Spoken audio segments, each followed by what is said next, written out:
জোহার। আজকে আপনাদের আমি সাবুদানার পায়েস বানিয়ে দেখাবো। আমরা তো অনেকেই বাসমতি চালের আতপ চালের পায়েস খেয়ে দেখেছি, তো আজকে আমি সাবুদানার পায়েস বানাচ্ছি। সাবুদানা পায়েস অনেকেই বানায়, তো আমি এই ফার্স্ট টাইম বানাচ্ছি। আমি আজকে দেখছি আমি পারবো কিনা। প্রথমে আমি সাবুদানাগুলো ভালো করে ধুয়ে নেব। তারপর আমি সাবুদানাগুলো আধ ঘন্টার জন্য ঢাকা দিয়ে রেখে দেবো। এর মধ্যে আমাকে বাকি কাজগুলোকে করে নিতে হবে। প্রথমে আমি দুধটাকে গরম করে রেখে দিয়েছি। এরপর এতে কিছু ড্রাই ফ্রুট দিতে হয়। এখানে আমি কাজু আর কিশমিশ নিয়ে নিয়েছি। প্রথমে আমি কাজুগুলোকে ছোট ছোট করে ভেঙে নেব। তোমরা চাইলে এখানে অন্য ড্রাই ফ্রুটও দিতে পারো, যেমন আমন্ড, বাদাম, খেজুর কুচি, কেশর, এগুলো আপনারা দিতে পারেন। কেশর দিলে রঙটা ভালো হয়, কিন্তু আমার কাছে যেহেতু কেশর ছিল না, ওই জন্য আমি কেশর দিইনি। আপনারা দিতে পারেন। এখানে আমি উনুন জ্বালিয়ে কড়াইটাকে গরম করে নিচ্ছি। কড়াই গরম হয়ে গেলে এবার আমি তেল ঢালবো। এতে আমি তেল ঢেলেছি। তেলটা গরম হয়ে গেলে এতে আমি কাজু কিশমিশগুলো ভেজে তুলবো। কাজুগুলো আমি একটু মুচমুচ করে ভেজে তুলবো।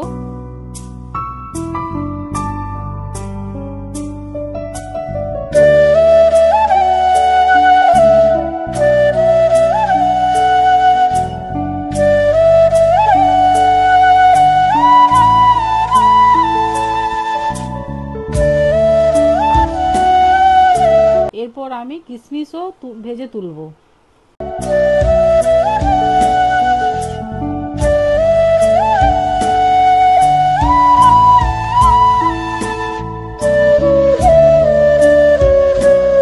ওই তেলেই আমি চিনিগুলোকে একটু ভালো করে ভেজে নেব, লাল লাল করে। কারণ পায়েসটা যাতে একটু কেশর দিলে যে রঙটা আসে, সেই রঙটা এই চিনি ভাজাটা দিলে সেই রঙটা আসবে। যেহেতু আমার কাছে কেশর নেই, আমি এই চিনির দ্বারাই এই পায়েসটি এ রং করব।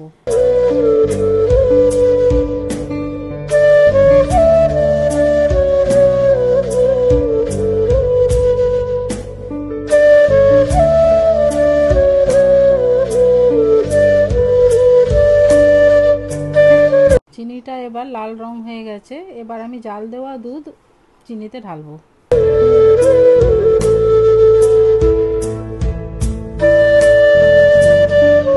তারপরে যতক্ষণ না চিনিটা গলছে ততক্ষণ আমি দুধটা ভালোভাবে ঘাঁটতে থাকবো, যাতে দুধে কোনো চিনির ঢেলা না থাকে। তারপর আমি এর মধ্যে ভেজে রাখা কাজু কিশমিশগুলো ঢেলে দেবো। এরপর আমি এগুলো ভালো করে নাড়িয়ে অপেক্ষা করব আমি দুধটা ফুটে ওঠার।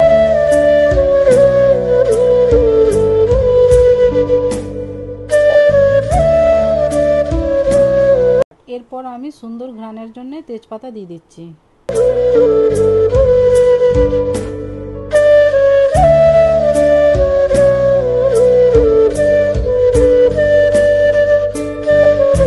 চিনির পরিমাণগুলো একটু কম হয়ে গিয়েছিল, ওই জন্য আমি আবার একটু চিনি দিয়ে দিচ্ছি। এখন দুধ ফুটে গেছে। এবার আমি আস্তে আস্তে করে সাবুদানাগুলো ঢেলে দেবো।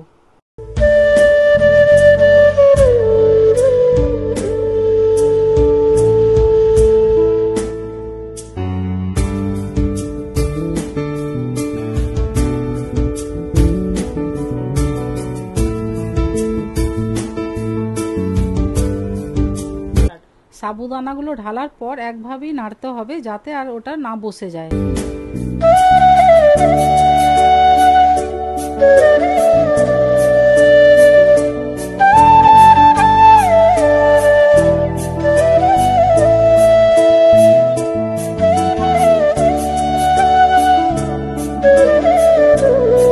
আমার পায়েস রেডি হয়ে গেছে। এবার আমি এটা অন্য পাত্রে ঢেলে নেব।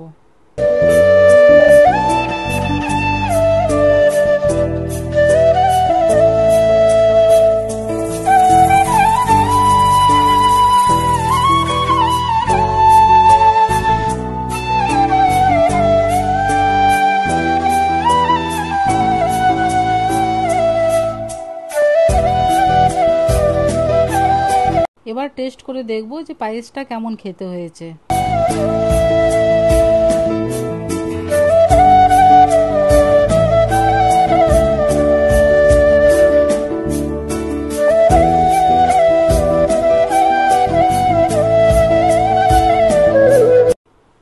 পায়েস খেয়ে আমাদের বাড়ির সকলে সবাই বলেছে খুব ভালো হয়েছে। আমারও খুব ভালো লেগেছে, আমি ভাবতেই পারিনি যে আমি এভাবে রান্না করতে পারবো। এদিকে আমার নাতনি দুটো খেয়ে বলছে দারুণ হয়েছে। বন্ধুরা, আমার যদি কোথাও ভুল হয়ে থাকে আমাকে তাহলে ক্ষমা সুন্দর দৃষ্টিতে দেখবেন।